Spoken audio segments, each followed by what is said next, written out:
Bonjour YouTube, je suis Sébastien et voici un MacBook Pro de 2014. C'est le modèle, c'est pas écrit parce que sinon c'est trop facile. Ah si, A1502. 2013 c'est pareil, bref, ils l'ont fait pendant un certain nombre d'années. Et ce MacBook a un défaut connu. Il y a un câble là qui relie le trackpad au clavier. Et parfois le trackpad arrête de répondre et le clavier aussi. Ça fait quelques semaines qu'il a commencé à le faire. C'est celui de ma mère, hein. Euh, Ça a marché, ça n'a plus marché, ça a marché, ça n'a plus marché.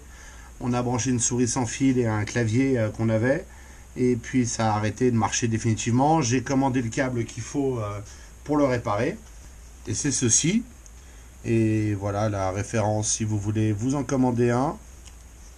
Et on va jouer à le remplacer maintenant. Donc on va démonter la face arrière.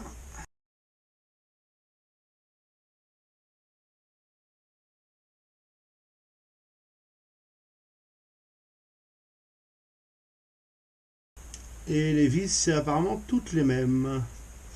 Bref, on soulève. Il y a des crochets là et là qui le retiennent. J'en profitais pour le nettoyer, hein. Et voilà le câble fautif. Il est là. Et c'est parce que ça appuie. Si vous regardez, vous allez pouvoir voir ici, on voit un petit peu de métal apparent et il s'est usé juste là, le câble. Donc pour référence, si l'avant du MacBook est là, c'est là qu'il s'est usé. Et je soupçonne que ce soit l'usage sur les genoux de l'ordinateur ou sur le canapé ou bon, en l'occurrence je sais que c'est pas dans un lit mais sur les genoux et sur le canapé je sais que c'est la façon dont il a été utilisé puisque le mien qui est le même modèle un chouille plus vieux n'a pas ce problème là, n'a jamais eu ce problème là, mais d'un autre côté j'ai jamais utilisé mon MacBook sur mes genoux ou sur le lit. Mon usage du MacBook est beaucoup plus conventionnel, c'est sur une table. Donc voilà, si jamais vous voulez remplacer le disque dur, c'est ici au passage. Il va falloir le nettoyer ce MacBook par contre. Ça lui fera du bien, un petit coup de soufflette. Je ferai ça demain. Bon, pour démonter le câble, ici il y a une platine à enlever. Taille au-dessus pour démonter le câble, c'est du T5. De toute façon, si vous avez l'intention de démonter un ordinateur, un téléphone, n'importe quoi, je vous recommande un kit. Alors ça c'est un FXit que je me suis offert sur internet. Il y a d'autres marques, il y a d'autres modèles, il y a d'autres versions. Mais avoir un kit complet vous simplifiera la vie parce que vous savez que vous avez à peu près tous les embouts nécessaires pour ce genre de truc. Donc ça, c'est une platine de protection. Et là, on trouve le câble qui nous emmerde.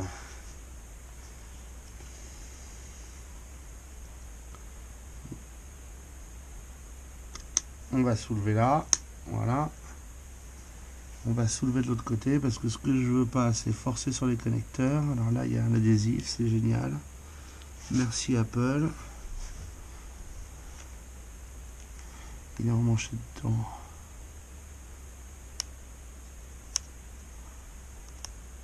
Voilà. On va le défaire là. Hop. Et on devrait pouvoir le sortir tout doucement. Voilà le connecteur, mais c'est pas le problème. Le problème, c'est donc bien là où il est usé. Maintenant, il faut le réemmancher, évidemment. Donc, on le réemmanche, ça se fait tout seul. Il y va bien. Et naturellement, il est trop long parce que c'est le même délire. Donc, il va falloir reproduire la forme qu'il a là au bout, c'est-à-dire l'espèce de petite marche. Ce qui ne me fait pas du tout plaisir. Mais qu'on va faire. Hop.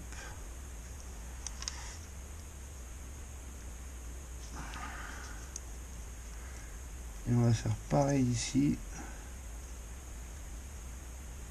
Je vais le brancher. Si j'y arrive.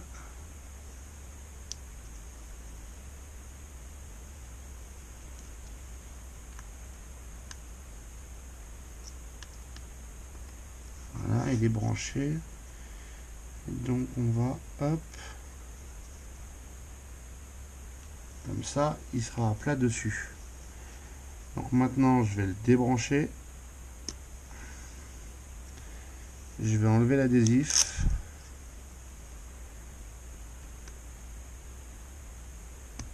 Voilà. Et on va faire comme ça. Et voilà. On a notre câble avec sa petite marche ici. Une marche ici. Voilà. On va remettre la petite platine.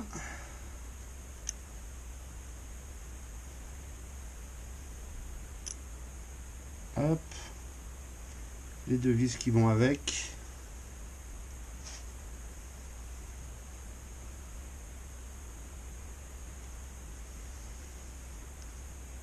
Oula. Hop. Faut pas les serrer trop, ça fait tourner la platine.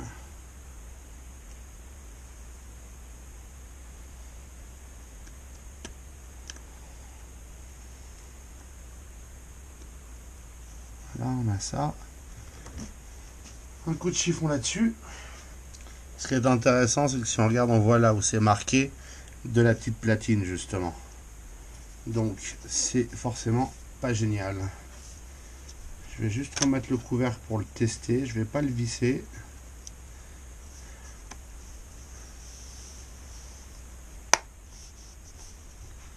Là. Hop.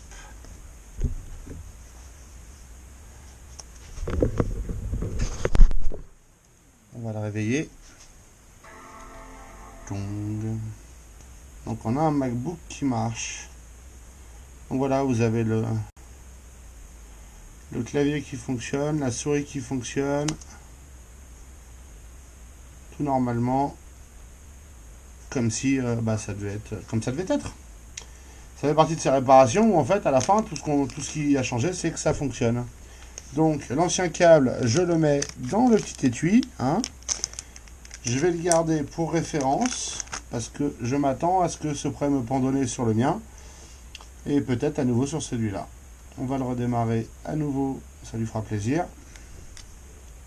Et voilà comment pour 11 € de câble et un kit de tournevis que j'avais déjà, on répare un MacBook au lieu d'en acheter un autre qui ne servirait pas à plus de choses que celui-là. Je vais pas le revisser tout de suite parce que demain je vais aller le souffler avec le compresseur pour nettoyer l'intérieur tant qu'à faire maintenant que je suis là.